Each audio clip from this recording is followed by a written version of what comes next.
today we are making this event with the students from the University of Oxford. They're all masters of, or would be masters of public policy. And they have very interesting topics that we will discuss today. We also have one person who is our speaker, who's Bálint, and Bálint has joined for his summer project, or I would also maybe call it an internship, the Ministry of Economic Affairs and Communications, and made some work on the future AI strategy to find out what could be the high-level objectives for the Estonian next AI strategy. Also, we have Siddhi Pal, who is joining the UK government and making her research on the enhancing the uptake of digital upskilling programs in the UK government. And the last but not least in today's program is Milan Gandhi, who is making the research on artificial intelligence and its interaction with extremism, hate speech, and mis and disinformation. So it seems that each topic is very intriguing, and it would be very interesting to get to know more about that.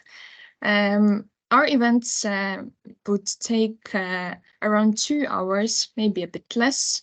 If you have any questions regarding the presentations, feel free to put them in the chat. We would be happy to read them through after each presentation ends and ask the speakers, or maybe in the end of the presentation, you can also unmute your microphone and ask the question yourself. Today's event will be recorded, and we, as always, will publish it on our YouTube channel. So you would also have a possibility to look the most interesting places once more, or if you are not joining today online, it would be also possible to share with people who are also interested in these topics. And all the shared materials today will be as well shared via email after the events. So thanks everyone for joining. Thanks speakers. Thanks to Bálint, Siddhi, and Milan. And to start with, I would like to ask the Bálint to share his research findings on the high-level objectives for Estonia's 2024-26 AI strategy, and also maybe a few words about Bálint. Bálint Pataki is a Master of Public Policy student at University of Oxford. He's specializing in artificial intelligence policy, and he has the previous education. He's an economist by training. Also, Bálint worked as a policy analyst with KPMG Hungary, a political economy research assistant at Leiden University. And as I previously mentioned, he is also joined this summer the Ministry of Economic Affairs and been here in the policy researcher role. So, Bálint, the floor is yours. Thank you very much, Sophia, for that kind introduction. I will be sharing my screen momentarily.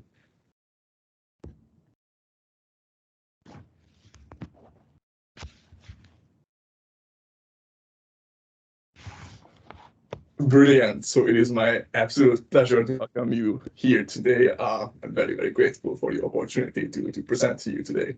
So Sophia mentioned, my name is Bálint Pataki, and I am a Master of Public Policy student at the University of Oxford and a policy researcher / intern at the Ministry of Economic Affairs and Communication of Estonia. I undertook a 6-week research process at MKM. I investigated the high-level policy objectives that the working group finalizing the 2024-26 Estonian AI strategy should consider, and how to measure progress on these goals. In other words, what should Estonia aim at relating to AI to ensure the country is ready for the future? Moreover, how will the government know they are doing well? Today we will discuss this from 2 angles. I will discuss my research findings and share how to replicate this process in the future. We will go through 5 topics today. First, I will introduce the topic of AI strategy in more detail. I will start by proposing a definition of AI. After which, I will suggest why AI is important to manage and why AI strategies could be great tools for management. Second, I will discuss the changes that necessitate the inclusion of new goals in the upcoming strategy. Estonia and AI have changed since 2021, since the last strategy. Reviewing what happened will inform how to address AI in the strategy, in the upcoming strategy. Third, we will talk about how I did my research process and how you can replicate it in the future. Fourth, I will share some of the new goals and KPIs I propose that I found particularly important to share with you today. Finally, I will open up for some questions from you. Let us first take a step back. What is AI? Why must the government manage AI? And why should governments manage AI with AI strategies? Let's dive right in. So, AI is an emerging technology in need of management. Artificial intelligence, to get us started, refers to computer programs with human-like capabilities such as motor control, vision, and language. Now, AI can enable benefits like faster scientific progress, but it can also pose risks to societies like advanced cyber threats and others. Why is this the case? The fundamental dynamic that I think we should be looking at is that AI does a lot of tasks we traditionally think of as human tasks, but is significantly better than us at scaling. They do many of our tasks way faster than humans ever could. So to give concrete examples, they can do many types of research activities like data analysis, and they can also carry out cyber attacks like sending phishing emails, scam emails to government officials such as yourself. Moving on, why should we manage AI? AI's benefits often come together with the risks. So for instance, ChatGPT can help with summarizing research papers, but it can also write convincing scam emails that can be used to trick the elderly and others. We need government action to decouple the benefits from the risks in ways that companies traditionally struggled with. So there is a role for governments. Third, why should we manage AI through AI strategies? Now, these documents are high-level visions, ideal scenarios, if you like. They imagine where we should be regarding government services, banking, and the plethora of other fields touched by AI. However, note that a good strategy does not only create lofty ideas and beautiful visions. Instead, they are realistic pieces informed by technical, economic, political, and social considerations. Moreover, they make policy action plans to deliver on these goals. So in short, they are action plans for governments and they help manage AI because systemic planning enables more informed and more holistic policymaking, more coherent policymaking across ministries, if you like. Now, AI strategies also measure progress on their objectives because governments have to know whether they are doing well and how well they are doing. Now, KPIs do precisely this. Here's a definition of them. Key performance indicators, KPIs, are quantifiable measures that can be used to determine how well organizational goals are being met. I quite like a quote which I would like to share with you, which is that what gets measured gets managed, which I think illustrates the importance of tracking progress on various goals that we set.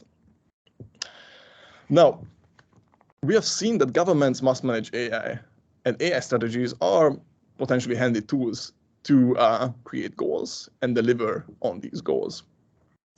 Earlier, I mentioned that a good AI strategy is also realistic and grounded in facts. What this means is that country characteristics and AI trends must be considered when thinking about AI strategies. Given social, political, economic, and other changes, country characteristics define the values that an AI strategy should represent. What we should be aiming at should be determined by social, political, and economic considerations, and we should keep those in mind. Additionally, AI trends, technical trends, also determine the feasible opportunities to benefit from and threats to manage in relation to AI. So first, Estonia changed since the last AI strategy. A SWOT, a strengths, weaknesses, opportunities, and threats analysis can inform what to consider while strategizing about AI. To keep to time limits, I will not go in depth on this slide.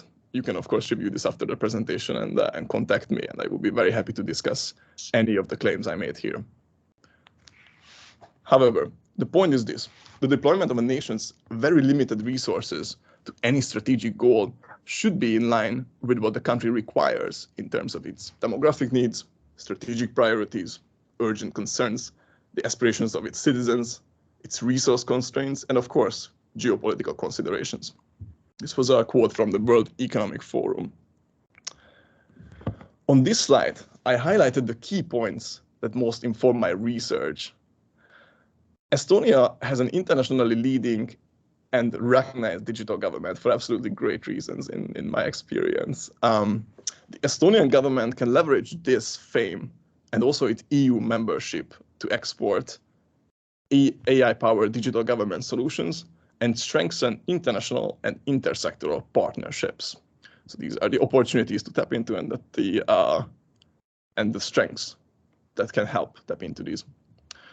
New exports and international partnerships can then help the economy, save jobs, and ensure the financial stability of the long-term digital government budget, which at the moment is a threat.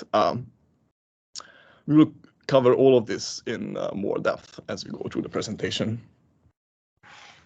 So AI also changed in 3 ways that matter for the AI strategy. AI trends determine the technical opportunities to benefit from and the threats to mitigate. The 3 trends that now pose opportunities and challenges to Estonia's AI strategy are these. First, the most common state-of-the-art, the most up-to-date AI systems, if you like, are increasingly general purpose. This means that they can carry out a wide range of tasks. An example of this is this. ChatGPT, a system I referred to already, can give somewhat personalized emotional advice, code, write essays, and assemble shopping lists. Second, generative AI can create content indistinguishable from human work quite often. Third, leading AI systems' performance has improved incredibly. They have saturated traditional performance benchmarking tools. You can see on the graph below that AI got so good that handwriting, speech and image recognition, reading comprehension, and language understanding all saturated their respective benchmarks, according to our world in data. To illustrate this story and bring it closer, perhaps, to our everyday lives, here's an example. Berlin's mayor spoke for 15 minutes with a deep fake, in other words, an AI video version of Vitaly Klitschko before suspecting fraud.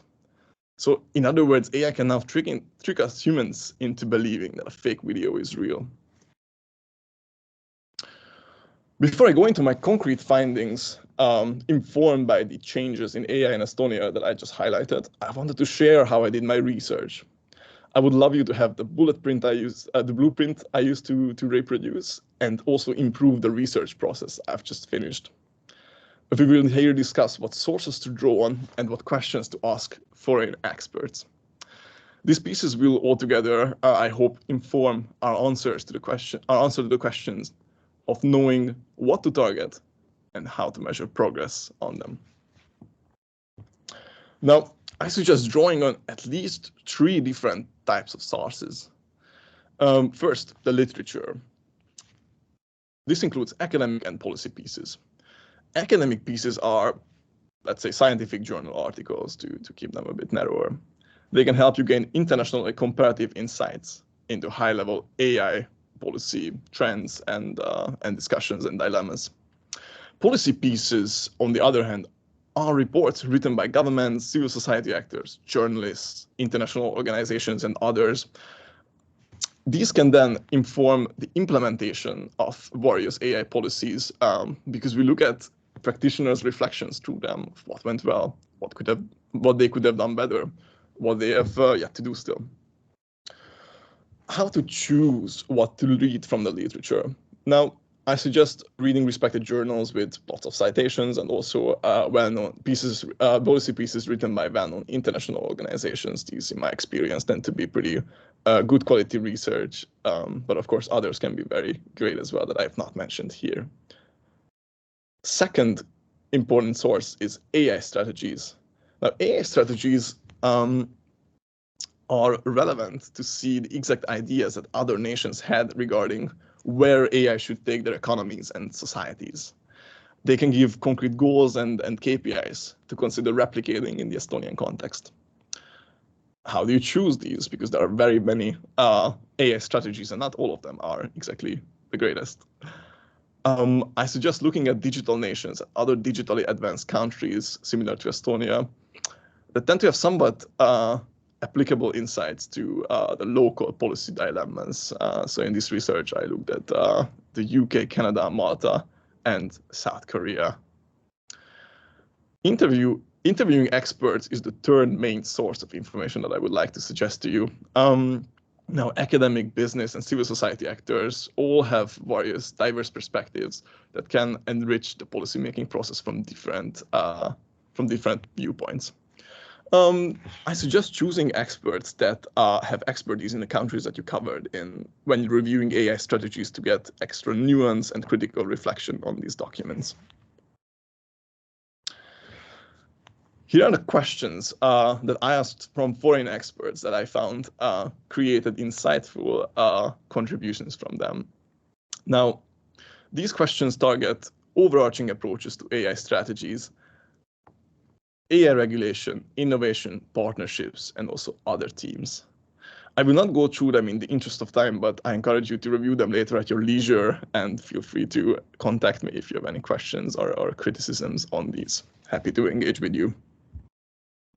Now, we will now turn to my research findings. The high-level summary is that there are 4 domains to target in your AI strategy: digital government, private sector innovation, risk management, and partnerships. There are other domains too, but I try to put them under these umbrellas. So things like education, informed, to be quite fair, digital government, private sector innovation, and risk management as well. So this is why, for example, that big domain is missing, but other strategies decided to cover different high-level domains. So this is not necessarily mutually exclusive with those. It's really just a way to make my insights a bit more concise. So I suggest addressing these 4 domains in your AI strategy. First, AI can strengthen the digital government by making it more effective, efficient, and citizen-centric. According to the OECD's research, governments can use AI to design better policies and make better decisions, improve communication and engagement with citizens and residents, and also ameliorate the speed and the quality of public services. AI can also be great for private sector innovation. According to Stanford University researchers, AI models are starting to accelerate scientific progress rapidly, and in 2022 were used to aid hydrogen fusion, improve the efficiency of matrix manipulation, and generate antibodies. It is also very important and quite necessary for companies to adopt AI for competition reasons. If they fail to do so, they might get outcompeted by firms that are more open to AI innovation. So the competition is on. They need to reckon with the reality that AI is here, and it is an important determinant in competitiveness. Now, AI is often praised for the benefits, like I've just done, it may bring for societies. But at the same time, it can also intensify existing societal risks. To refer back to our previous slides, their capabilities are in many ways similar to those of humans, but they can scale much faster. Common risks that arise from these dynamics include the quicker spread of misinformation, putting people out of jobs, and discriminating in hiring processes on the labor market. My colleague Milan will speak more about AI risks in his presentation. Fourth, partnerships with other governments, businesses, and civil society organizations can greatly expand Estonia's policy options and resources. These collaborations can help create better AI-powered government, innovation, the private sector, and risk management. I have 2 reasons to share here why partnerships are particularly important. First, international and intersectoral partners can share policy and technical best practices with Estonia, like they have in my experience, in my research process. Second, sharing resources like data or computing power can enable the creation of more powerful AI systems. I, at the same time, also have to caution here. Not all cooperation is worth scarce governmental resources, because at the end of the day, there are very many countries with very many ideas about AI, but not all of them are very applicable to Estonia. Not all of them are very insightful, let's say. So only collaborations that create sufficient value for Estonia should be pursued. These should be judged by the relevant leaders. I will now turn to the exact objectives and KPIs I am proposing. There are 55 goals and 144 KPIs I've just counted.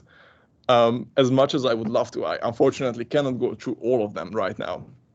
Instead, I will highlight a central aggregated indicator, 4 goals and corresponding KPIs that I found particularly important. Starting with the central aggregated indicator I've just mentioned. I suggest that it is good to create a single indicator for progress on the AI strategy that makes it quick and easy to understand progress. I followed the Digital Agenda 2030's example. So this document is a vision and an action plan concerning the development of the Estonian economy, state, and society with the help of digital technology in the next decade, so until 2030. They created there a single indicator by summing up progress on their 4 critical domains. I've just followed this as well, and I produced this indicator consisting of 4 parts. So first, digital government. The digital government component is measured like this. It is at the end of the day about serving citizens well. So their satisfaction with public services proxies the performance of the digital state rather well, in my opinion. This particular indicator is already measured because the Digital Agenda 2030 refers to it too. And this is, of course, optimal because it does not require new taxpayer money to invest to produce this percentage satisfaction of private persons with public digital services indicator. Business innovation is about increasing competitiveness of Estonian companies. Now, progressing on the IMD World Competitiveness Index could indicate how competitive Estonia's businesses are internationally. To judge competitiveness, this metric considers economic performance, government efficiency, infrastructure, and business efficiency, and creates a single number from these considerations. Now, the international comparison component of this is also quite relevant for Estonia, given the country's small internal market. So my understanding, to become unicorns and to become very successful companies, Estonian companies have to start very early on thinking about exporting. And so international comparisons in their competitiveness could be quite informative. Note that more exports also create more tax revenue, which can help ensure the long-term financial sustainability of Estonia's digital society. This is something we highlighted earlier on one of the slides. And just to round off this indicator, the inspiration of this was taken from South Korea's AI strategy. Risk management, the third component, is both about trust and about actual digital/cyber resilience. One part of the indicator is about trust in the government to manage AI risks. This is inspired by a Canadian public servant interviewee's suggestion. Another part of the indicator is about the resilience and trustworthiness of cyberspace. This particular indicator measures what percentage of people avoid using digital services due to the existence of security risks. The later indicator I've just mentioned also is already measured in the Digital Agenda 2030, so it also doesn't require new resources to produce. Finally, partnerships goals are diverse, ranging from universities to particular governing bodies like the EU, or to other businesses, because they can contribute a variety of insights and resources to Estonia. Due to this diversity, I created the central indicator as the percentage of all set partnership targets achieved. So there's a number of them that I've proposed in my report, and summing up the percentage of all of these would be how to measure it. Now, I would also like to share more niche goals across all 4 domains that feed into the aforementioned central indicators. So as a reminder, the overarching goal of AI-powered digital government is to improve policy decisions, service quality, and resident engagement. Giving the government the technical and policy know-how to manage AI-driven processes is also quite crucial. A way to measure this, a KPI here, would be the percentage of public servants trained using state-of-the-art AI tools that are useful across many common tasks. So currently, these up-to-date strong systems include ChatGPT, Stable Diffusion 2, Legal Robot, CRISP, and Otter AI, according to a Forbes analysis. Now, you might wonder what the rationale is behind this objective and the particular KPI I've just proposed. The Digital Agenda 2030 identified that government data skills need to improve still. Better data analytics could lead to efficiency gains, thereby sparing taxpayers' money. However, efficiency goes beyond analytics as well, according to this Forbes analysis I've just mentioned. Automating parts of writing, creating images, understanding text, and note-taking are also excellent ways of making civil servants' work more efficient. So the better they become at everyday tasks, the higher quality public services they can provide at a lower cost. This is because they spend less time on these tasks. Moving on to a concrete example about private sector innovation. To recap, the idea here, the overarching goal is that AI-powered private sector innovation should help companies become more innovative and competitive. A critical sub-goal here is to ease the immigration and teleworking of AI-skilled professionals. A way to measure this would be the number of immigrating foreigners with AI-related master's or PhD degrees per year. So why this sub-goal and measurement? The Digital Agenda, again, 2030, said that established that the Estonian higher education system unfortunately cannot supply the necessary number of AI-skilled professionals for all current business and government needs. As a short-term response, mirroring the UK's approach, that is a country that's struggling with similar issues, would be to make migrating to Estonia with outstanding AI skills easier. Managing the social, political, and economic risks arising from AI is crucial. An example of this is preparing the labor market for AI-related disruptions, such as job loss from automation. An indicator of this goal is the percentage of people believing that jobs are secure from AI-induced changes. Why is this necessary to measure, and why is this a good measurement? Estonia is currently at an exceptionally high risk of AI automation in the labor market, automation of jobs in the labor market. So currently 29.8% of Estonian jobs are at the highest risks of automation, according to the OECD. They define this as those using more than 25 of the 100 skills and abilities that AI experts consider can be easily automated. This issue is not only theoretical, it is also quite salient in the minds of citizens. 60% of workers across the OECD are worried about losing their jobs to AI in the next 10 years. So feeling secure in a job is an essential determinant of subjective satisfaction. This means that knowing that you can keep your job and feeling secure in your job makes you happier, keeps you happier.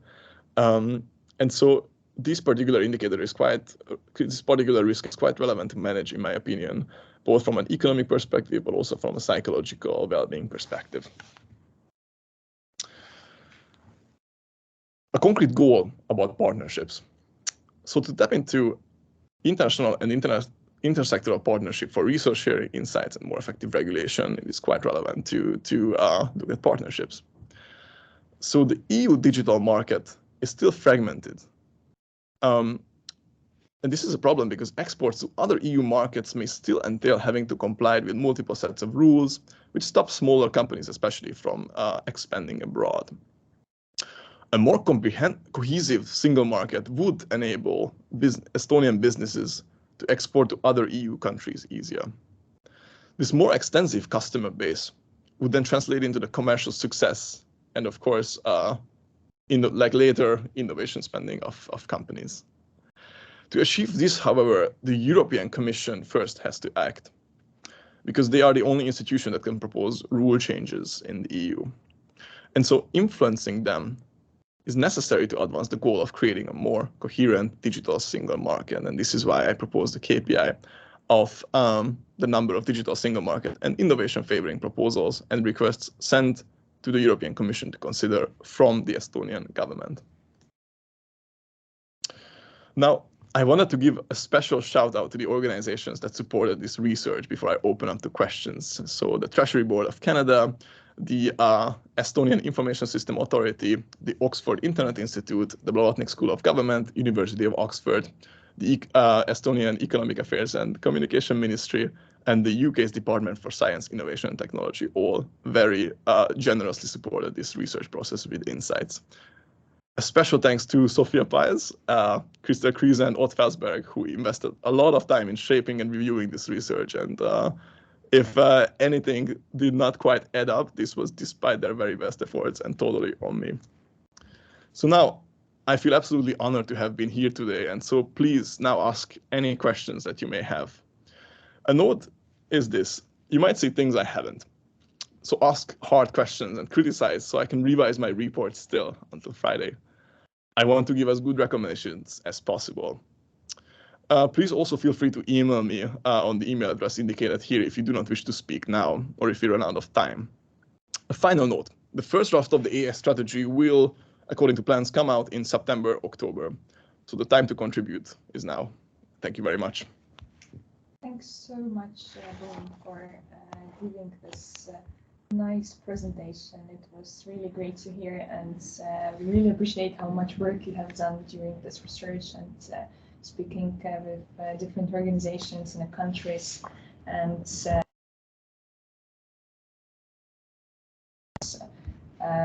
which you made here and which are included in your research paper. It's understandable that it's hard in 30 minutes to cover all the aspects you brought out in the research paper. So yeah, there is much more than the Bálint have spoken today. We will also take that as an input for the next AI strategy.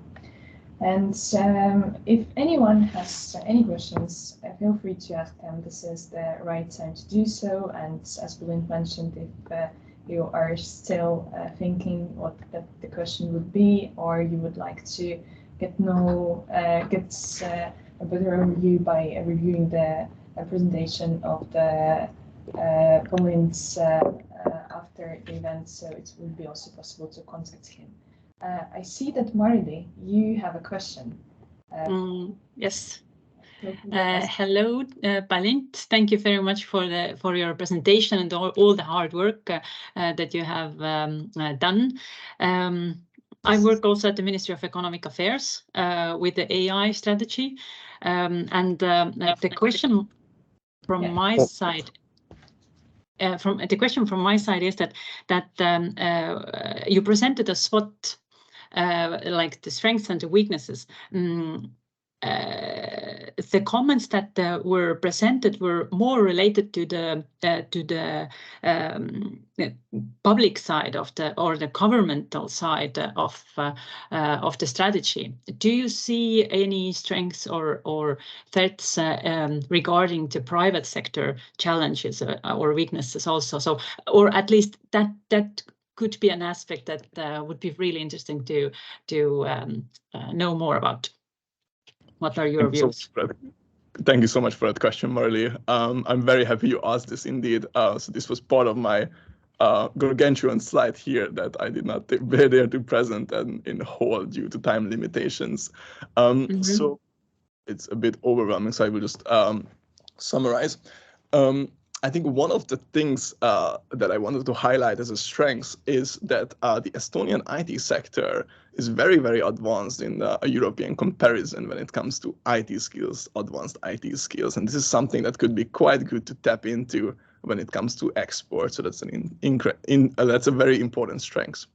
Perhaps a current limitation, if you like, could be that the non-IT parts of the private sector are a bit less advanced when it comes to digital skills. This is according to the Digital Agenda 2030. So that would be something to improve on the other segments of the private sector. What about the threats and opportunities? Absolutely. In case you have it. No, absolutely, absolutely. I suppose an opportunity could be to tap into these IT strengths that I've just mentioned and export these digital solutions. So this would be, I suppose, at the very least, a public-private partnership. As I understand, the Estonian government often taps into the great expertise of the Estonian private sector when it comes to coding and when it comes to actually making the technical solutions in digital government, and this could include AI-powered digital government. I suppose a threat could be that a lot of other companies are also quite excited and thinking about this, and we have to recognize that most of the state-of-the-art AI systems currently come out of the United States, given their existing investments and other existing advantages, larger market sizes, and so I suppose it is good to see that there is a bit of reliance on foreign companies, which might be a threat if they ever decide to cut off Estonian companies or if they perceive them as threats later on. All right, very good. Yes, thank you. Thank you. I'm sure that I will be writing to you also. Yes, please. All right. Thank you. So, and Otto, I see that you have a question. Hello, hi. Also, thanks from my side for this presentation and also into your research. Also very interested in keeping this discussion going later on outside of this meeting. But today I had a small question about how to say more about maybe the skills or the focus points or the focal points, right? You know, the AI field itself is quite large and it's constantly evolving into more interdisciplinary sort of directions, right? So did you also investigate this part, right? Is, you know, you presented this generative AI, you showed a little bit about, you know, this language understanding, maybe different technologies. So is there something that you found that really could help us in terms of, you know, choosing a path, right? Estonia is quite small. We have different challenges regarding that. So do you have a sort of an idea of which could be a great path to take in terms of in this AI strategy? You know, my question is pretty, you know, so yeah, that's my question. Like, which path should we take in terms of technology itself? Did you investigate that? Thanks. In terms of technology itself, would you mind clarifying that a little bit further for me so I can answer in a more directed way? Yes. So let's say large language models are all of the hype right now, right? So this is probably which we shouldn't sort of look into too much because there are countries who are doing this well. You mentioned the US, but there are certain aspects of this AI field that might not be that relevant today, but could benefit us a lot if we start focusing on those parts in terms of the AI strategy and the public sector. Did this clarify a little bit? Absolutely. Thank you so much. I think that's a very important question to ask. And indeed, like I've heard like various pieces of research that suggest that perhaps like, you know, like more like different like AI paradigms will be taking the space more from deep learning, which tends to be the dominant one now, as far as I'm aware. I do not yet have a very informed view about which, I suppose, like path Estonia should be betting on. So the technical side has been a bit out of scope. What I have proposed, however, is more funding both for the technical and also, as you mentioned, the interdisciplinary like policy sides of things that can inform an answer to your very relevant question more than what I could in these 6 weeks. Perfect. Thank you so much. And I'll hope to keep in contact with you later on so we can have a chat. Thank you. So. Great, thank you. And I guess the last question to Bálint would be from my side. It would be even maybe 2 questions. The first one, you have spoken with a lot of different representatives of different countries. You looked through different strategies. And you also had a chance to have maybe a deeper view inside the Estonian governance model and how we are dealing here with AI topics. So comparing the other countries to Estonia, how would you assess on which position Estonia is now? Is it still leading position, or there are a lot for us to gain in this round to be the leaders? How would you assess the Estonian, I don't know, success, or maybe there are still a lot of the ways to improve? What would be your assessment for that? Absolutely. Thanks so much, Sofia, for that. I would like to start off by saying that all the experts, academic, business, government experts that I talked to from other places, from the University of Oxford, for instance, from other governments that I've just highlighted on one of the final slides, have been incredibly impressed with Estonia's performance. So Estonia has this international fame that I've mentioned on the strength side of the current slide that you are seeing. And so this is something that people are still very excited about, and they're still very impressed by. I think that's something that is still quite great, this digital government part of Estonia's fantastic performance. I suppose one of the things that seems to be a new trend is that more and more AI systems come out, state-of-the-art AI systems come out from the private sector. And so these are generally American companies, as I've just mentioned, and also often Chinese companies. So I suppose that change would be something to consider, and also support Estonian companies perhaps a little bit more and in new ways to help them create or participate in the creation of state-of-the-art AI and deploy them very well. Yeah, I agree with you that this is not only the race between private sectors in the different countries, but as well, or public sectors, but it's mainly in the private sector. So the achievements of the private sector usually comes to the first sides, and you are more looking into them. And also, you mentioned here some things which should be implemented in Estonia according to your research and your findings. Were there any findings which you found interesting but understood that it's impossible to implement it in Estonia, but you maybe would suggest so in other conditions? Well, I think that's a fascinating question. One of the things that the literature suggested that I found perhaps a little bit not the right time for is sort of managing labor market impacts for AI with universal basic income.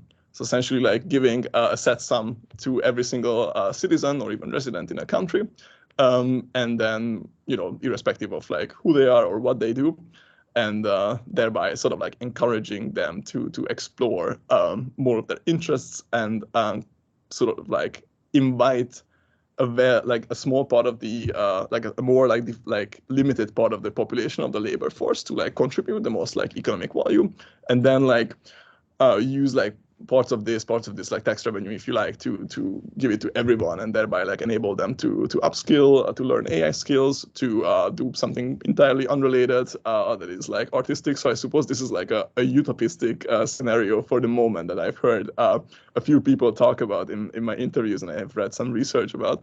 And I think at this point for Estonia, this might be a little bit of a far shot. So I think, considering that the upcoming strategy is a 2-year strategy, I don't think it's entirely reasonable to aim at this universal basic income scenario until 2026 in light of the current various pressures faced by Estonia, be they geopolitical or budget related, as I've highlighted here. Mm-hmm. Great, thanks. That was also very insightful. And as I mentioned, we will share all the Bálint's materials with you, so you could have a chance to look at them more precisely. And thanks, Bálint, for sharing all this information. Thanks for joining for your summer project, Ministry of Economic Affairs and Communications. It was our pleasure to have you here with us. And to move on with our events, I would also like to introduce the Siddhi Pal, who would talk about enhancing the uptake of digital upskilling programs in the UK government. And the Siddhi is a passionate advocate for diversity, equity and inclusion, currently pursuing an Oxford Masters of Public Policy degree Her background in international policy enables her to drive progressive change with strategic insights in both the public and private sector. Drawing from her academic roots in social and organizational psychology, Siddhi designs impactful programs that contribute to social goods and collaborative efforts for a more inclusive world. Having amassed a wealth of experience working with esteemed organizations such as the United Nations Foundation, as well as prominent national and international charities like the Queen's Commonwealth Trust, Siddhi has gained a unique perspective on the significance of inclusivity and shaping a better future. And currently, Siddhi is engaged in a summer placement with UK government, focusing on enhancing the uptake of digital upskilling programs. She's looking at upskilling programs across the globe, and her research adopts a behavioral insight and inclusion lens aiming to bridge gaps and promote equal access to upskilling opportunities for all. So it's very nice to welcome Siddhi here. I guess we have a lot to learn from you as well. We are working in Estonia as well on some upskilling programs, so it would be very interesting for us to get to know more about the UK's experience and maybe to get some inspiration. Amazing. Thanks so much, Sophia, for that extremely kind introduction. Can you hear me? Yes. Perfect. Thanks so much. I will just share my screen, and I was thinking that this is the perfect time to talk about this, since the last few questions have touched upon skills and digital upskilling. So here I am. My name is Siddhi Pal. My pronouns are she and her. And as Sophia mentioned, I'm doing my summer research at the Department for Science, Innovation and Technology at the UK government as a Blavatnik School of Government student. And my research is looking at how behavioral insights can be utilized for advanced digital upskilling. And I know it's early in the morning, but I will explain all this jargon in just a minute before I start presenting. So looking at some key definitions here, when I say advanced digital skills, I am referring to skills beyond the basic digital literacy, which is, say, using emails, browsing the internet, working with standard office software. So these are all considered basic digital skills in today's days. And when I say advanced, it's about more specialized knowledge, which is things like AI skills, software engineering, cloud computing, and things of this sort, which are essentially the skills that are used more in the IT and technology sectors. I refer to behavioral insights, which is essentially an understanding of how humans make decisions and what inspires their behaviors. It draws from psychology, it draws from behavioral economics, cognitive science, and it's the understanding of how things like biases, heuristics, and even social norms influence people's choices. And lastly, I'd say upskilling and reskilling. And upskilling is essentially enhancing one's current digital skill set. This is for people who are joining the workforce or are in the workforce. So this would be students who are right now preparing to join the workforce, so they would be upskilled based on latest skill needs and trends. And people within the workforce would also be upskilled. Reskilling is acquiring a new set of digital skills, which could be for a different job or function. Say, for example, right now, if I'm working in administration but want to move into marketing, I would require certain level of reskilling to make that switch. So that's what I mean when I say reskilling. Why this research? There is a lot of data to support why this research is necessary right now. Some of the recent reports have shown how 56% of adults have low proficiency in skills for problem solving in technology-rich environments. And there's also a very high demand for these skills, as 40% of employers in Europe claim that they struggle to find candidates for ICT roles. So there is a high demand for these skills and not enough supply. And why this research within the government sphere? It's because new technology has the potential of driving immense social and economic development. But for there to be the social and economic development, people need to be upskilled and adapt to this changing demand of work. And more importantly, when I say people, for social development to happen, it needs to be an inclusive process where upskilling and reskilling is happening for the whole of the population and not just certain segments of the population. And this is why it needs to be a priority. A skill policy should be a priority for governments right now. This is an imagined, say, theory of change for a digitally skilled and resilient workforce. Let's say upskilling and reskilling policies are introduced as inputs. If all the activities that follow, all the outputs that would come from these activities and outcomes will depend on systematic behavior change.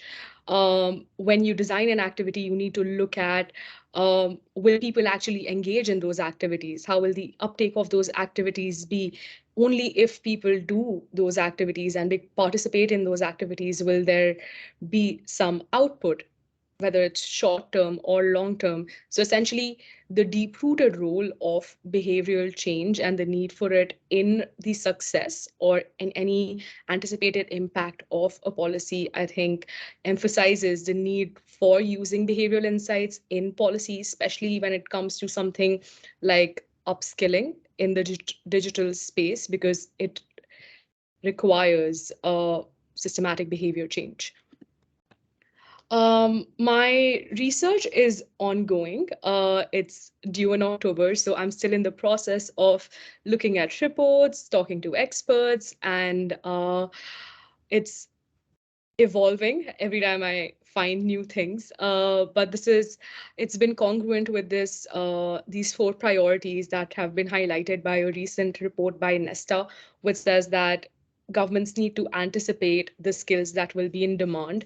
And a lot of governments have come up with specific agencies that look at what are the skills for the future. And very interestingly, I'd say the skills for now as well. Another priority for governments is looking at the diverse needs of workers across contexts, because depending on people's demographics, how they need to be upskilled is different. There's a need for building a resilient labor market system that can adapt to the change in skill demands, and also because these changes are happening so rapidly that resilience is really important. And lastly, discovering and promoting services that drives people's intrinsic motivation to learn.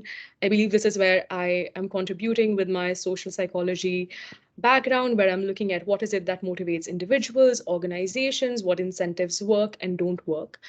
When I started looking at digital skill policies, building a sort of roadmap and policy cycle helped me understand how exactly advanced digital skill policy works and what are the challenges that come into play at every step.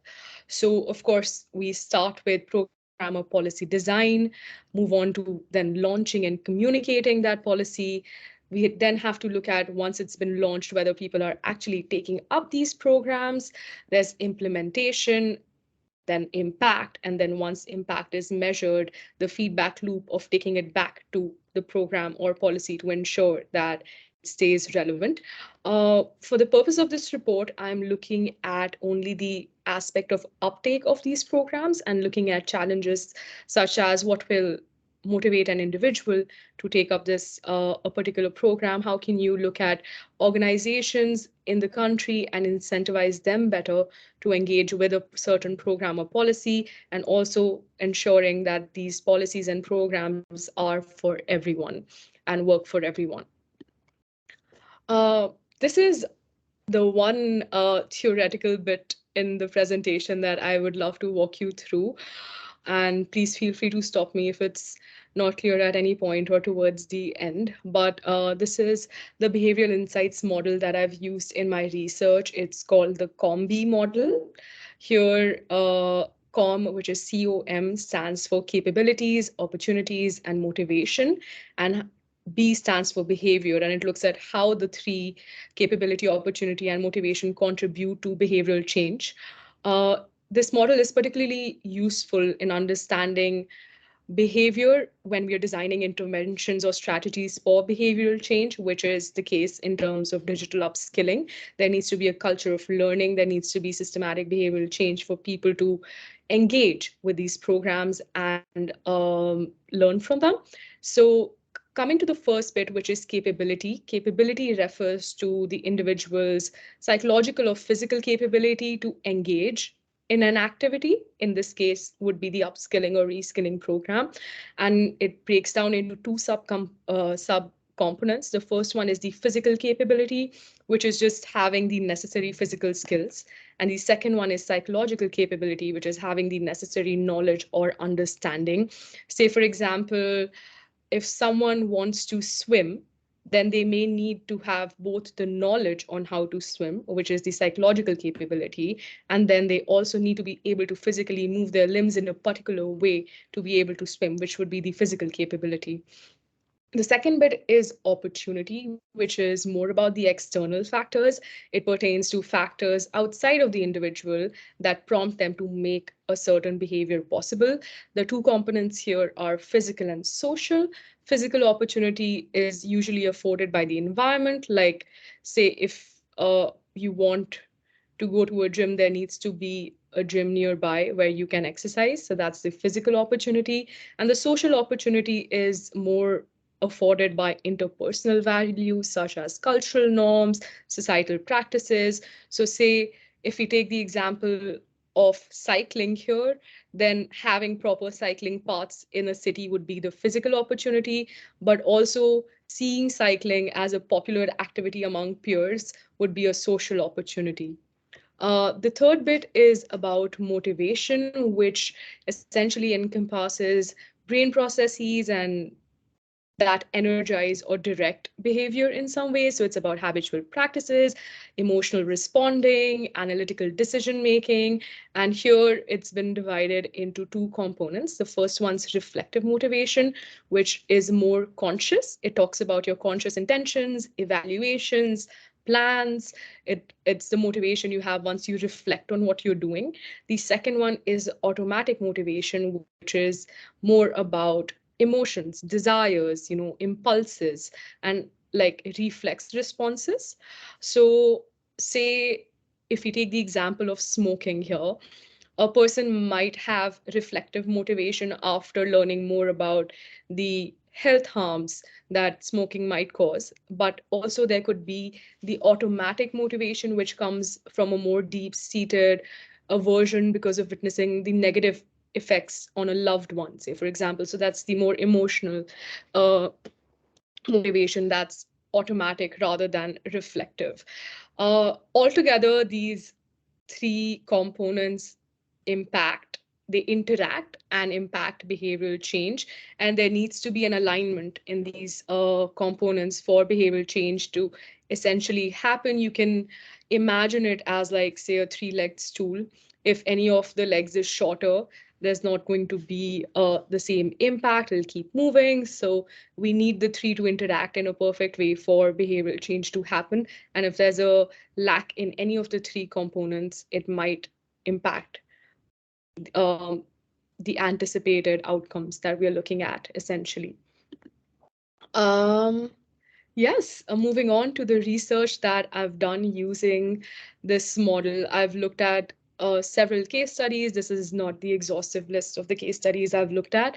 I'm still in the process of looking at Estonia, so I didn't want to comment before I knew for sure what I was talking about. But here are a few countries that I have looked at so far: France, Singapore, Germany, the United Kingdom, Denmark, Australia. And what I've found so far is that there are several ways in which these countries are looking at digital upskilling, especially in terms of advanced digital skills. The first one is by supportive labor market policies. They also most of the countries, all that I've seen so far, have certain training programs which look at upskilling. There are online learning or monitoring portals. They've come up with networks of communities to support upskilling. Some have set up separate government entities which are independent from departments of the government that look solely at upskilling. There have been some interesting public-private partnerships. There have also been financial incentives in terms of providing either individuals with funding or organizations with funding, or providing tax benefits and things of the sort. And the black circles that you see around certain purple circles are the case studies that I'll be highlighting in the presentation today. I won't be talking about all or going into much detail given the time constraints, but would love to take questions after. I'm going to start with France, where I've looked at the My Training account, which is essentially this policy or program where everyone gets a transfer of 500 euros a year, and it can be increased. So it's capped at 5,000 or 8,000 for people who are identified as low skill workers. And it's a very interesting online portal where you have all the training programs on one dashboard. And also you have career advisors, employees can provide you feedback, governments can promote certain programs based on the needs. And what I found after doing some analysis, that this is working out well because it's creating a culture of learning, because this is for everyone. Everyone gets 500 euro credit, and not just those who are identified as low skilled. And I think this has been a big motivator for the population, because just the idea of being labeled as something sometimes demotivates people, and it's telling people that it's a culture of learning and everyone needs to upskill in some ways or the other. The upskilling may look different. That doesn't mean that then there are people in the population who don't need further learning. And that's really helped motivate people.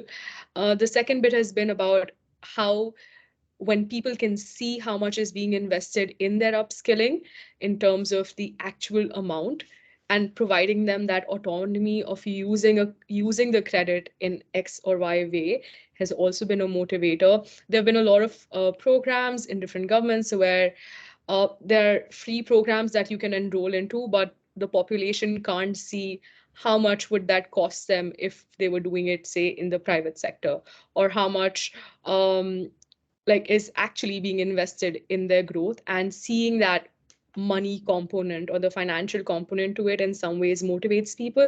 And then also being able to decide, okay, I want to do this program instead of that program, and that being informed by career advisors creates that sense of autonomy, which is again a big motivator. And because it's a portal and everything's on one dashboard, it's easy for the government to cater to the demands of the industry in the moment, because they can promote certain upskilling programs and fill in that skill gap faster, essentially.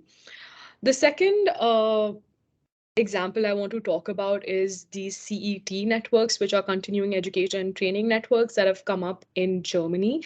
It's a newer policy model, I'd say. It was launched in 2020, and their pilot was in 2021, where they created 39 CET networks. The whole idea is creating a system where there are coordinated offices. There are regional coordinated CET offices that are connected with adult education center associations, and the federal government contributes by providing funding firstly, and also guiding certain behaviors. Say, for example, there's a big focus on SMEs. So they look at small and medium sized enterprises that are traditionally not able to either financially or organizationally support upskilling. So that's seen a very high level of interest. There are a lot of people, a lot of SMEs that have signed up for the program because they see this as beneficial to them. There's also been a focus on migrant workers and how there needs to be an additional component of learning which focuses on cultural sensitivity, integration, and things of the sort.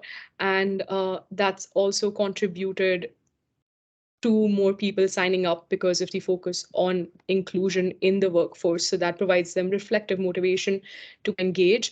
And the last bit was about how CET provides reduced costs for organizations for upskilling. That is, again, a big motivator for organizations to engage in training and development. The next example is not a policy directly around upskilling, but rather a supportive labor market policy, which is flexicurity. It's not limited to Denmark. It's seen in more countries now, but it was initiated in Denmark, which basically has three pillars. The first one is labor market flexibility, where regulations have been adapted to minimize hiring risks for employees and promoting job generation. It provides social security, which acts like a supportive net and includes various social security measures and unemployment benefits to ensure workers' protection during unemployment, and other active labor market policies that it's such as state funding, reskilling, upskilling programs, swift re-entry into the workforce. So this has led to very high employment rate in the EU for Denmark. And just going through this model made me realize that it's kind of reductionist to look at programs or policies in an isolated lens without looking at what are the other policies in the country, say, for example, which might support or not support upskilling.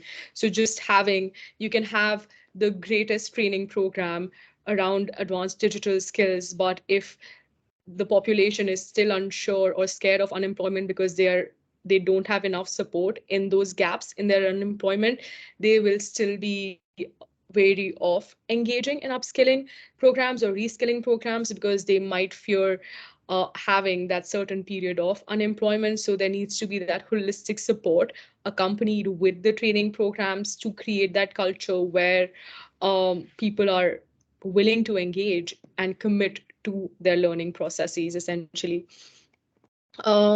Skills Future is a government agency in Singapore, and this is not a new agency. It's been around for a while and has been doing a lot of work around upskilling and reskilling. And I think the fact that it is a separate entity just focused on upskilling and reskilling allows it to come up with very holistic programs because they look at the problem from different lenses.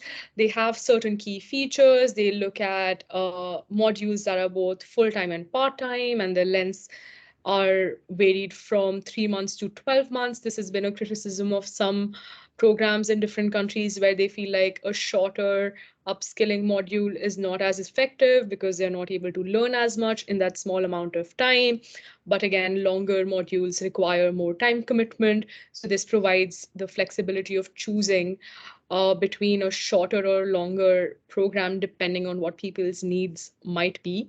They also cover 70% of the fee, and there are other credit systems that can be used. And the funding, again, is varied depending on the people. So funding is available for everyone, but the amount of funding varies, which is interesting. Say, for example, for citizens above the age of 40, there's more funding available. Also, depending on where they are in their employment cycle, funding is varied. Some recent developments in this model have been coming up with enterprise credit, which promotes enterprises transformation, and companies can be eligible for a one-time $10,000 credit for certain endorsed projects. So say, for example, if there's a certain skill which is high in demand, the Skills Future organization says, okay, this is a project we need, and enterprises can then apply for funding. They've also come up with a new network called the Skills Future Queen Bee Initiative, which again, like the CET network in Germany, has a focus on SMEs, and this network provides holistic support for identifying essential skills and helping the smaller organizations with upskilling. The next example I wanted to talk about was this very interesting public-private partnership in Australia. I saw Milan doing a little yes because representation. Anyway, so this is about a local government authority in New South Wales, and they did a partnership with McKinsey and Mentum and came up with this program where they were doing real-time upskilling. So people didn't have to take off from work to engage in upskilling or take time outside of the organization or work after working hours for upskilling. So this was a very on-the-job kind of approach where they also came up with this interesting advanced learning analytics model where they were in real time able to see whether what kind of engagement was there, what was there the desired behavioral change, and because there was continuous feedback, they were able to evolve their learning and training modules in real time for impact to happen. The measurement of impact for this program was done by McKinsey itself, so I would take the impact report with a pinch of salt, because here it says the initiative achieved a 90% satisfaction rate among employees and 85% acknowledged improved hands-on skills, which is absolutely incredible. And given how impact reports of other upskilling and reskilling projects have gone so far. But I think what this example clearly points to is towards a need for more creative solutions to agile learning models. We need a model where we don't implement a program now and then 3 years from now we're analyzing the impact, because the skills space is moving so quickly right now that it needs that feedback to change with times. And yes, this is the example from Australia. There are a lot of other examples that I came across, but I thought these were the interesting ones worth sharing right now. And of course, there have been some challenges and limitations while conducting my research so far, which have been a lot around limited publicly available data and also looking at impact reports. I believe there have been a lot of programs that have been going on around upskilling and reskilling, especially after the pandemic, when a lot of organizations and industries have moved into the digital space. What's been interesting, though, is that I don't know whether they've been successful or not at the agenda that they set at the beginning, because there hasn't been sufficient impact measurement. And even when there has been impact measurement, I believe the metrics are different in different countries. Say how advanced digital skills have been defined in different reports have been different. And even like what impact's supposed to be has been different. So there's been no uniform, I'd say, nomenclature, also no uniform. I believe it's tough because, of course, populations look different and the needs of the populations look different, but just having so many different metrics makes it difficult to look at what programs have been impactful or not. And also, a lot of these programs have long-term expected outcomes. So it's tough to see the impact of an upskilling program, say within 2 years or 3 years, when creating a culture of learning might take a lot longer than that. So yes, these are some of the challenges and limitations I faced. And thanks so much for listening to the very preliminary initial insights of my report so far. I'd love to keep engaging beyond this, of course, and happy to take any questions now or later. Thank you so much for this wonderful and insightful presentation. It was really interesting to look from the perspective of different countries together with the real life examples. So I guess there are some things we also can learn from in Estonia. And you mentioned that you also trying to find out some cases in Estonia. If you need any contacts or some information, feel free to let us know. We have people here who are dealing with the same topics and can provide you with information on that. And if anyone has questions, feel free to ask them. And before we have any questions here in the chat, I had personally few ones. The one would be regarding the stakeholders. I know that it's sometimes hard that there is no some one assigned authority to be responsible for the digital upskilling and to navigate all the initiatives at once. It really can possess some challenges. So what are the, I don't know, maybe you know more about the UK case because currently you're engaging in them, but talking also about the other countries, how this issue is solved. Do they have any one exact stakeholder who's responsible for that in the face of some organization, or how it's done?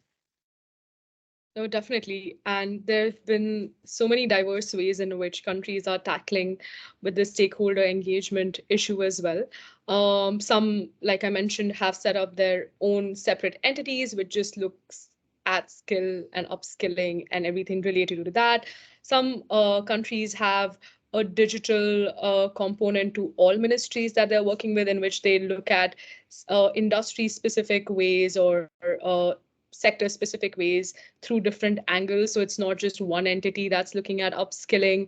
In the UK, for example, I'm working with the Department for Science, Innovation and Technology, which has a skills component, but of course there is a lot of coordinated effort. The Ministry of Education is involved. Depending on what kind of upskilling we're talking about, there are coordinated efforts between and among departments within the government.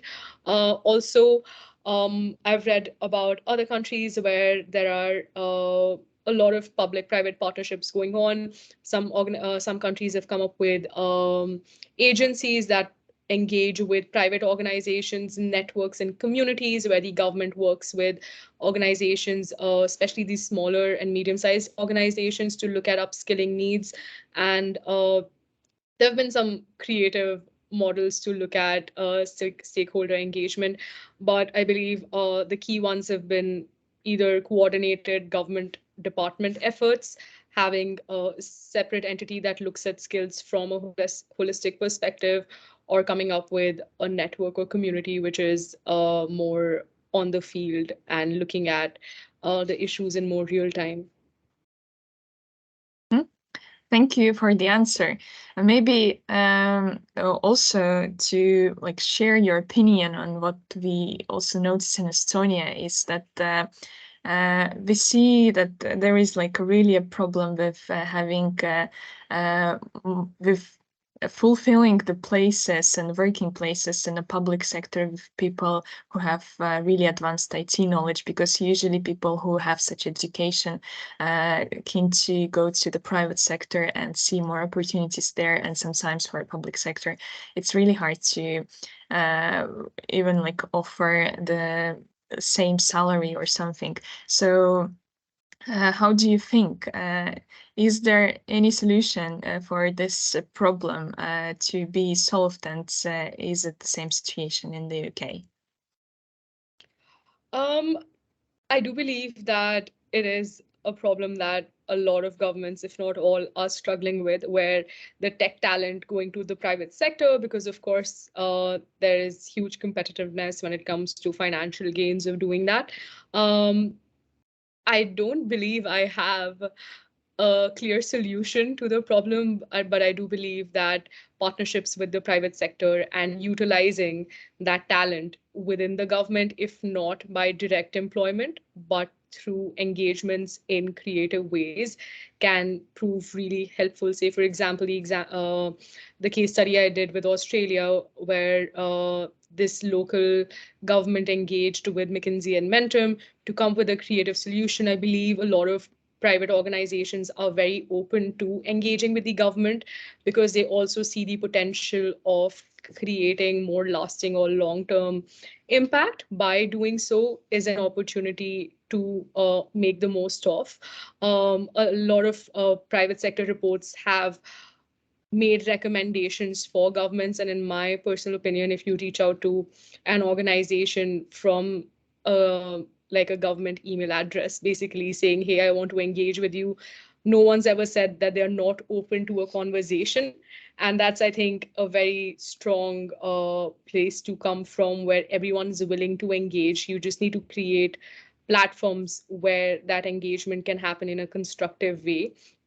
Like Skills Future in Singapore creates, they have this very interesting kind of like a competition model, but not exactly, where they come up with projects where private organizations help them solve problems for funding. And I think that's a very interesting way to engage with private organizations in problem solving by providing incentives to do so. So I do believe that even if there can't be a direct uptake of the top tech talent in a country, in government organizations, there are some very interesting ways to engage with that talent for creative solutions. Thank you. I guess, yeah, this is one of the approaches to handle the situation and to move forward to the solution. Thanks so much, Siddhi. It was really insightful, and we will definitely also look through with my colleagues once more into your slides and maybe find something which can be implemented in Estonia as well.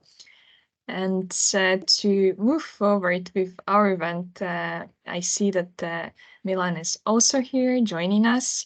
That's great. And he would talk about artificial intelligence and its interaction with extremism, hate speech, and disinformation. So Milan, as a research fellow in the Institute for Strategic Dialogue, is serving the ways in which artificial intelligence, including generative AI tools, interact with extremism, hate speech, and disinformation online. And Milan Gandhi brings an interdisciplinary focus to public policy challenges at the intersection of democracy and emerging technologies. He's a John Monash Scholar and Blavatnik School of Government Scholar, studying the Master of Public Policy and Master Science in the Public Policy Research in the University of Oxford.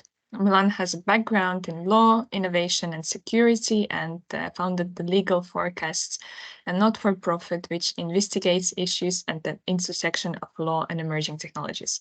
So, Milan, floor is yours. We will be really happy to know more about this topic.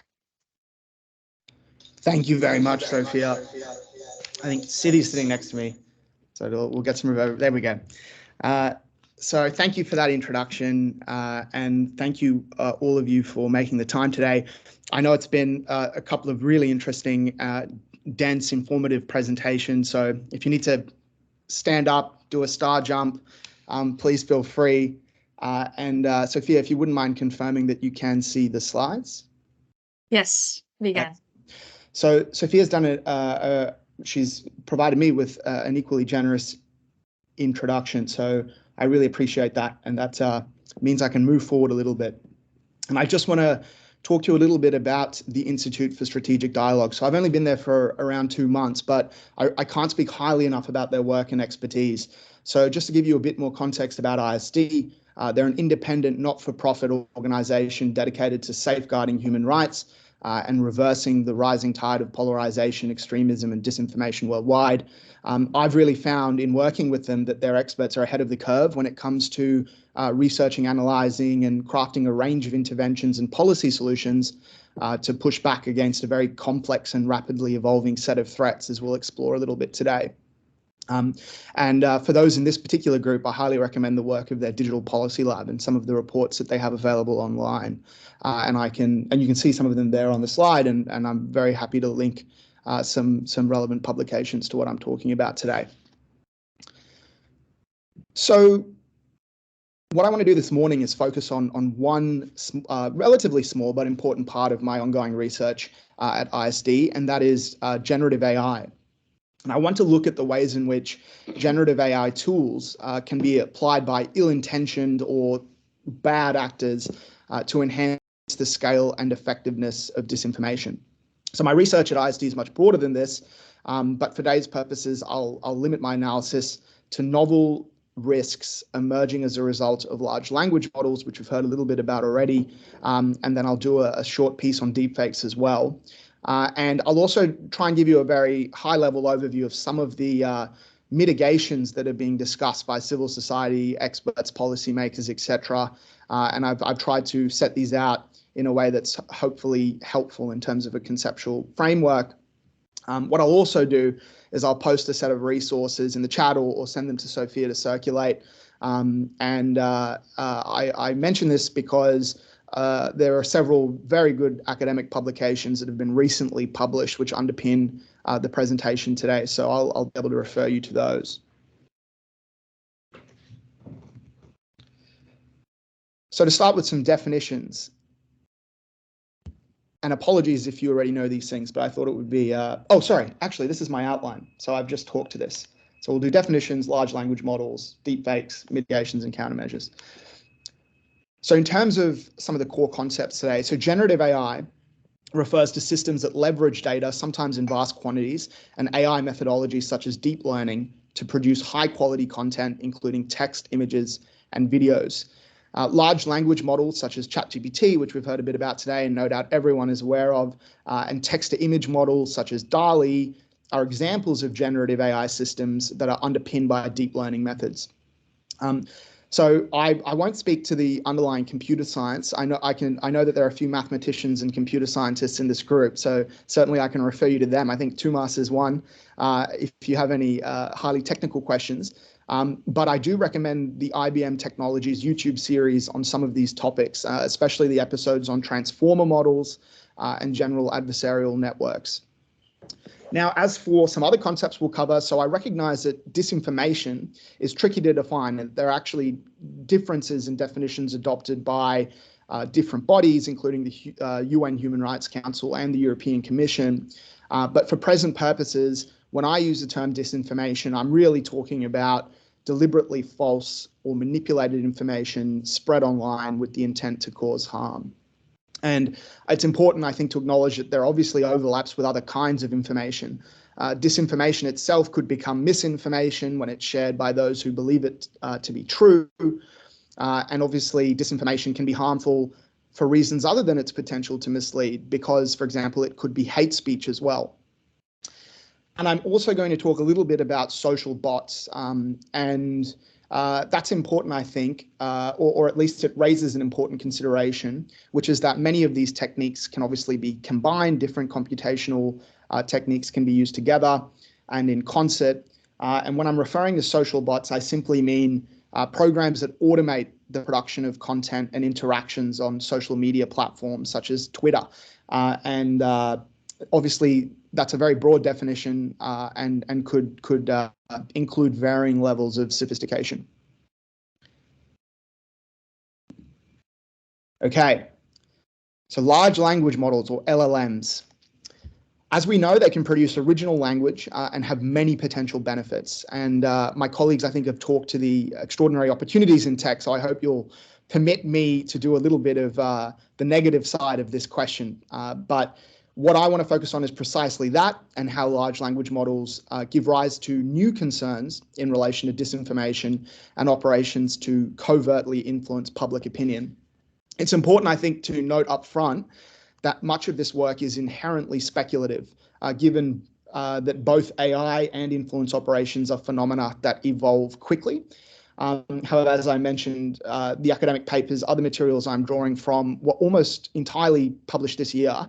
And in the case of the Fox 8 case study I'll talk to shortly, as recently as last month. And another important thing I just want to raise before we dive in is that in July, Sami Khoury, the head of the Canadian Centre for Cybersecurity, confirmed publicly that his agency had observed the use of generative AI by cybercriminals to craft more focused phishing emails, to craft malicious code, and as is our focus today, for misinformation and disinformation. So there are several ways in which LLMs such as ChatGPT can shape disinformation influence operations. So firstly, they drive down the cost of generating disinformation, making it potentially more attractive for new actors to engage in this kind of behavior. Secondly, they enable disinformation campaigns to scale as text generation can be automated. And thirdly, they enhance the effectiveness of messaging used within disinformation campaigns for at least two reasons. So they enable users to mimic the linguistic and cultural context of their target audiences. And Europol, in fact, recently pointed this out in one of their reports on some of these issues, stating that they empower users with an easy way to, quote, reproduce language patterns. And for anyone who's experimented with ChatGPT, you'll no doubt know this is the case. Sometimes when I'm really struggling with understanding a concept at university or something like that, I'll ask ChatGPT to explain it to me like a character from Sesame Street, and it typically does a good job, which is both funny and informative. But obviously, you can imagine some of the more nefarious purposes for which that kind of capability could be harnessed. The other thing to note is that because tailored messaging can be generated at scale, disinformation becomes less detectable because one telltale sign, namely copy and pasted text, can potentially disappear entirely from operations that leverage these tools. So you'll see there that I've pasted a few images, and I just want to explain those. So in July, so last month, researchers from the Observatory on Social Media in Indiana, Bloomington, published a case study about a Twitter social bot network named Fox8, which, quote, appears to employ ChatGPT to generate human-like content. This became obvious because certain tweets were self-revealing and explicitly referenced OpenAI. This happened because ChatGPT was automatically prompted to create tweets in violation of its content policy. So then the social bot automatically posted ChatGPT's apology message to Twitter. And you can see some examples there. I hope you're able to read that. It says, "I'm sorry, as an AI language model, it goes against my programming to generate negative or harmful content, et cetera, et cetera." So this is interesting because it gives us clear evidence that obviously there are different actors that are using these tools already together. So this was a combination of social botnet using LLM on the back end. And I think one of the important things to take away is that, Fox8 is probably the tip of the iceberg, and operators of other LLM-powered social bots will probably improve their system so that this kind of self-revealing problem does not occur in the future. And I'll also just say that, social bots in this case, the Fox8 network, seem to be posting mostly about cryptocurrency and blockchain. But obviously they demonstrate a combination of techniques that could be improved and powerfully leveraged in a disinformation context. So analyzing technical advances in AI, the two experts who published this case study, Yang and Mensah, they forecast that large language model powered social bots may evolve in three ways. So first, we've already discussed, the first point we've already discussed, which is that they'll become increasingly difficult to detect when they stop posting self-revealing tweets. Or, there's a couple of ways this could happen. They could simply employ some kind of filter for such self-revealing tweets. Alternatively, they may use LLMs other than ChatGPT, other open source LLMs, which don't contain the same internal guardrails. Secondly, they could become fully autonomous agents that are able to process information and make decisions on their own, utilizing tools such as application programming interfaces and search engines. And thirdly, although the study focused on Fox8, which leverages LLM technology, social bots could harness generative AI models that create images and other media, enhancing the potency of the, for example, influence operation. And we'll talk to that in a moment. An intersecting complication which I want to talk about, is just the underpinning technology of large language models. And there's an interesting publication by a computer scientist from NYU, Samuel Bowman, and he observes several considerations around LLMs, in 8 in total in this particular publication, and I'll link you to it. 3 I'll focus on. Firstly, he says that large language model behaviors emerge unpredictably as a byproduct of increasing investment. He also says that there are no reliable techniques presently for steering the behavior of these models at a certain scale, and human performance on a particular task isn't necessarily the upper bound on the LLM or on the LLM's performance. And on the investment point, it's just interesting to note that something like, I think, in excess of $15 billion have been invested by venture capital in generative AI companies since the beginning of the year. And Bowman talks a bit about how LLMs will become increasingly capable and probably unpredictably as they're fed more data, utilize an increasing number of parameters. So I think GPT-3, one of the older models, had something like 175 billion parameters, whereas GPT-4 has 1.7 trillion. And then the third factor he talks to in relation to investment is obviously that the computational resources used to train them will increase as well. Moving on. So it should be obvious, I think, to most people that like LLMs and the text that they generate, deepfakes can also be leveraged by ill-intentioned actors to mislead, persuade, and enhance influence operations. That is a deepfake on the screen there. I should make that extremely clear. Maybe it's not particular. I'm not sure about the ethics of me including one here, but nonetheless, I thought it was an interesting and slightly harmless illustration. And one thing to say about deepfakes is that in 2022, several European mayors thought that they were actually taking video calls with Kyiv's mayor, Vitaly Klitschko, later realizing that the person on the video call was, quote, not the real Klitschko. And at the time, a representative of the Berlin mayor's office told the press that they thought they were dealing with a deepfake. But what I want to talk to you about today is where deepfakes may go in terms of their sophistication. So again, I just emphasize this is speculative, but the person doing the speculation is Eric Horvitz, Microsoft's chief scientific officer. And he warns in a recent publication that AI technologies have alarming potential to increase the believability and real-time interactivity of deepfakes.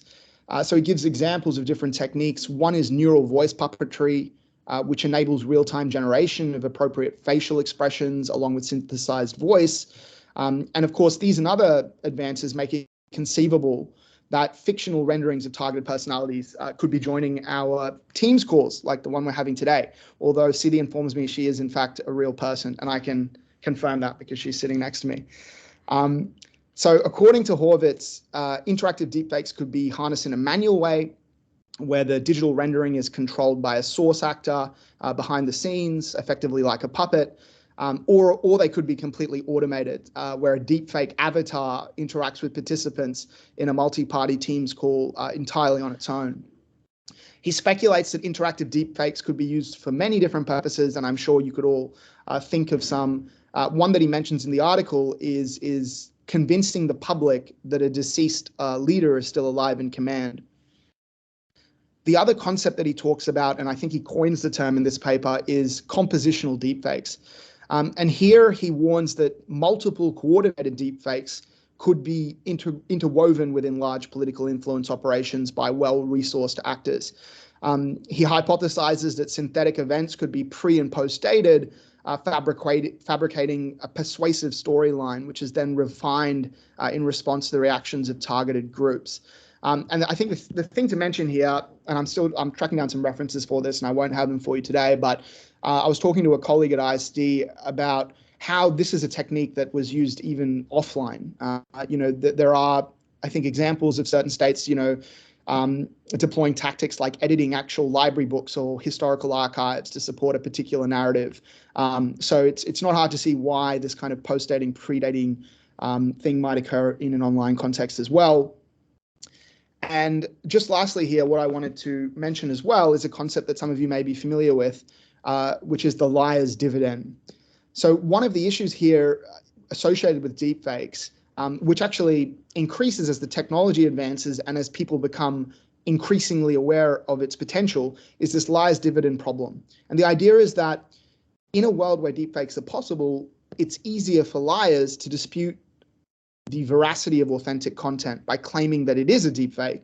And this lie becomes easier to tell because members of the public, knowing that deepfakes exist and are convincing, share a heightened level of distrust about content in general, including authentic content.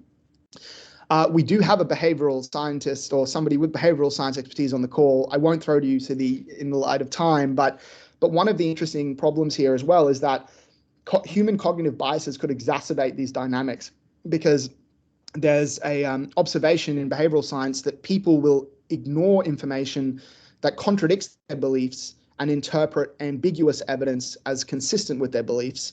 And of course, again, I'm sure all of us here can speculate about multiple different consequences for democratic institutions, public trust in the media, and the rule of law. And interestingly, and maybe concerningly, Tesla's defense lawyers argued in a Californian court recently that statements made by Elon Musk might have been deepfakes. And it's obviously conceivable that digital evidence could be increasingly challenged on this basis, especially where cases involve public figures. So there's a lot of work for our institutions to do in this regard. And I just want to say that it's outside of the scope of my presentation today, but probably the most urgent harm associated with deepfakes is pornographic or non-consensual explicit imagery, which overwhelmingly targets women. So it's not something I'll talk to, but it's incumbent on me to mention that as the real risk here that's faced right now. And I didn't want to leave you entirely on a negative note, especially as I'm the last presentation of the day.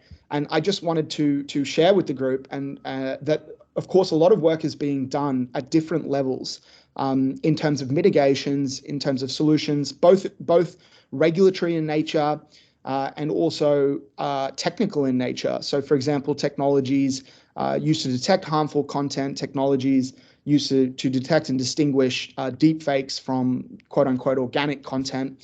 And there's some interesting work also being done on provenance and authenticity. So instead of detecting deepfakes,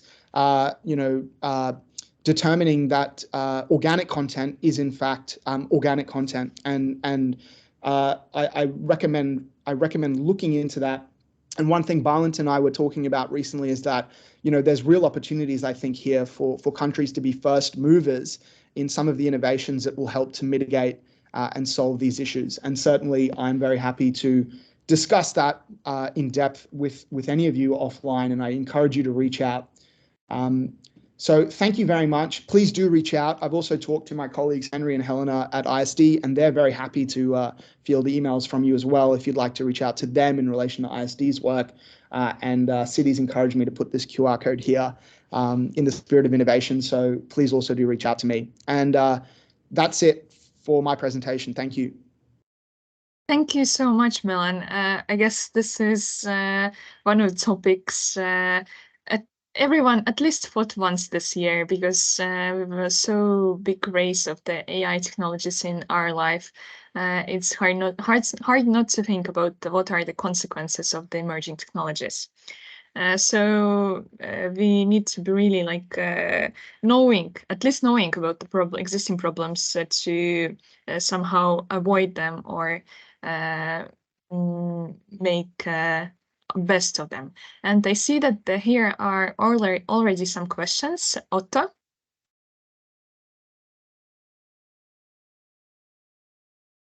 I'm not sure I'm the only one who isn't hearing Otto. Okay, seems that this is... Yes, yeah, now we hear. Button. So first of all, thank you for the presentation. I think you took sort of a very sort of objective look at these issues, and there's always this case of fear-mongering in this field, which I don't sort of condemn, but also it's not very helpful. So thank you for having this sort of open approach to this. But my question is actually about the technologies or mitigation in a way. You briefly mentioned at the end part that there are certain ways to sort of counteract these, let's say, deep fakes or this generative AI capabilities that are often getting better and better. Have you also, you outlined some of these opportunities as a sort of a reactive mean, or also the policy making and the tools to investigate and figure out whether it's organic or generated.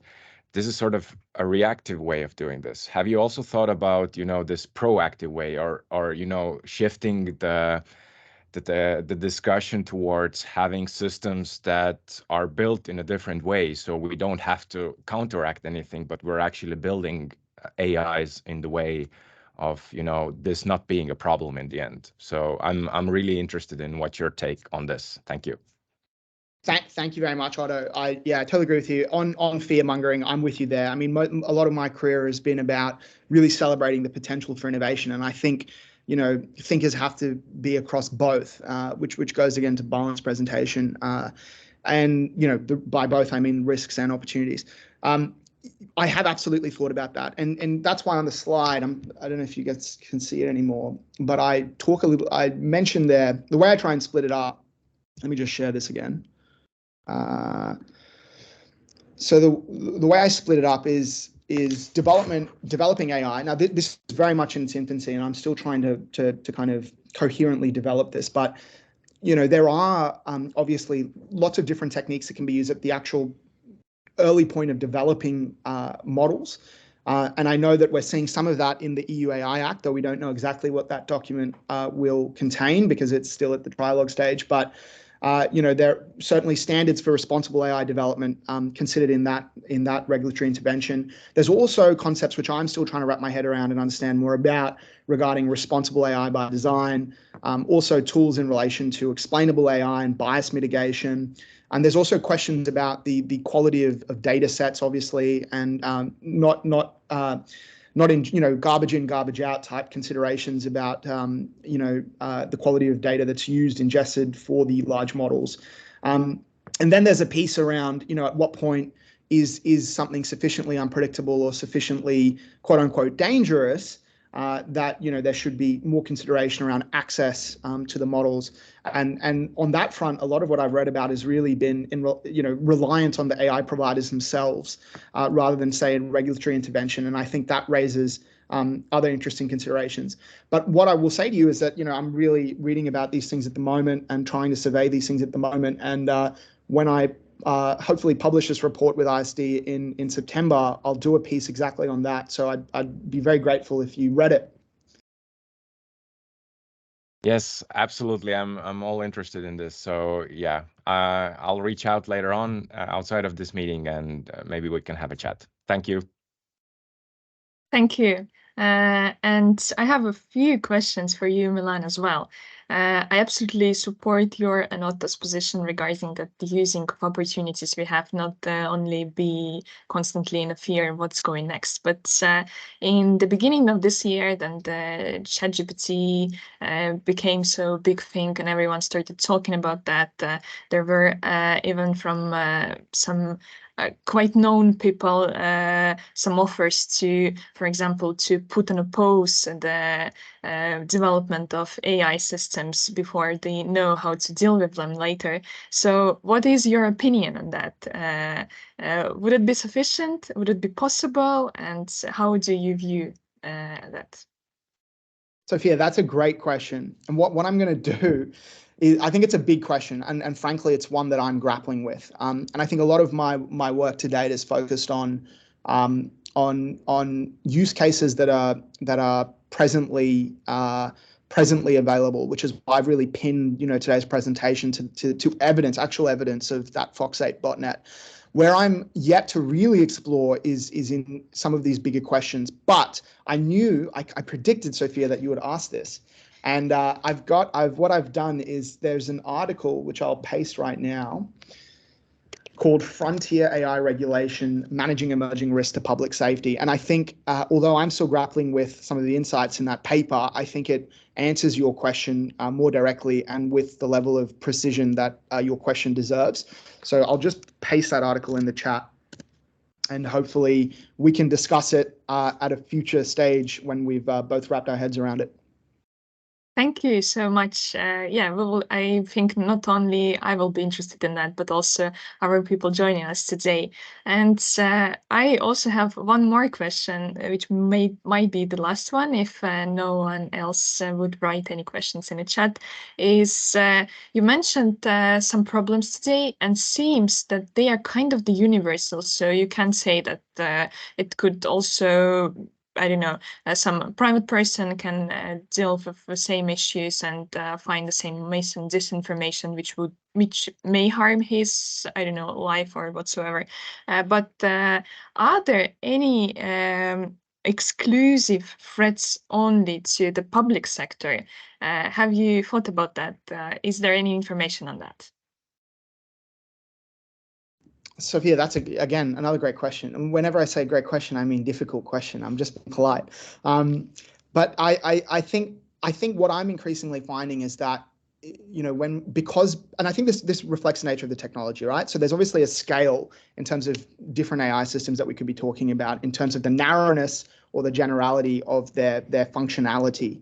And I think some of the models that have really captured our attention because of the popularization of things like ChatGPT have this very general purpose functionality. So I think on that basis alone, I think it's very coherent to say, well, you know, as you pointed out in your question, that a lot of the different ways in which harms could emerge, just as benefits could emerge, apply very broadly across different sectors, including government. I'll have to have a think about that. I mean, one thing that might be interesting to look at is, you know, ChatGPT is one example, and maybe there are others, but when some of these systems are actually used by individuals who, for example, work in public service, maybe they work in a private law firm, when you interact with the systems and you input information that could be sensitive, I think there are some interesting questions there around, you know, when you're prompting and when you're inputting information, where is that going, and what protections do you have in terms of you know, your obligations of confidentiality or your obligations in respect of things like intellectual property. And again, I haven't prepared to talk in depth about that, but that would just be my offering of something to look at a little further, which I can see being a risk, particularly in government agencies. Yeah, I agree with you, really. And I absolutely agree with you that it's a hard question to answer, because I myself couldn't also thinking like in a short period of time, what could be the answer? I couldn't find one, but I guess, yeah, really some secret information or whatsoever. I know that already some private sector players banned like use of ChatGPT, so won't have any like property or intellectual property stolen. So also, Siddhi, I see that you want to add something. Yes, thanks so much. Thanks. Yeah, no, I just want to add a little bit here with an example that I came across. I was writing a paper on tech policy and around internet shutdowns in India specifically, and it became this idea of misinformation being labeled as violence and then becoming an excuse in a lot of scenarios for internet shutdowns was, I think, a very interesting example where either like circulating wrong messages or like deepfakes or images that made it look like a conflict, which could be intercommunity conflict, interreligious conflict, or something of the sort, then incited violence and angered people.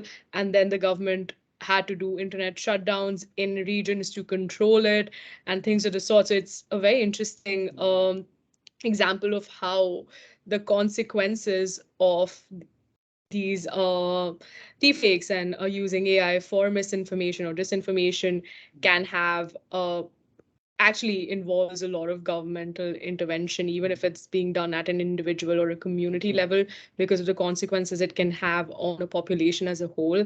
And also, I think context is important in terms of what kind of a government structure are we talking about, or how, like, what is the government's idea of control in some ways, or whether it's a democracy, whether it's an autocracy, and how essentially governments intervene and can sometimes also weaponize this to control populations. So I think there are a lot of implications there for the public sector that, of course, I haven't thought about in depth, but just came to my mind right now and I thought I'd contribute. Yeah. Thanks. Also, Yeah, I absolutely agree with that. And Siddhi, we've reflected on this before with Bálint. That's absolutely right. And it is one of the reasons I'm attracted to this area of policy is that it is so complex, and that some of the concepts, even the non-technical ones, and especially the non-technical ones, are slippery and sometimes defy definition, or can be leveraged and exploited for intentions that we might not otherwise agree with. And I think maybe one example you're thinking of, Siddhi, is where something is claimed to be disinformation, and then an intervention like an internet shutdown occurs, and realistically that's a self-serving intervention by the particular government. So absolutely agree, and I'm very glad you brought that up. So thank you. Yeah, really, there are kind of like consequences that sometimes it's hard to think about and to predict them. So I guess this is a very, very useful work you are doing. So we would be really happy to read your research after you have finished it and to share it with our audience in the autumn. Thanks everyone for joining. It was our pleasure to host you today and to get a bit of your knowledge in the fields you are presented today. So we would be happy to share today's materials with all the people who have participated and the people who also had an invitation but unfortunately couldn't come today. If you have any further questions to our speakers, we would also share their contacts, so you would have an opportunity to ask the questions which have been left unasked today. Thanks once more, and have a great day, everyone. Thank you. Thank you so much. Yeah.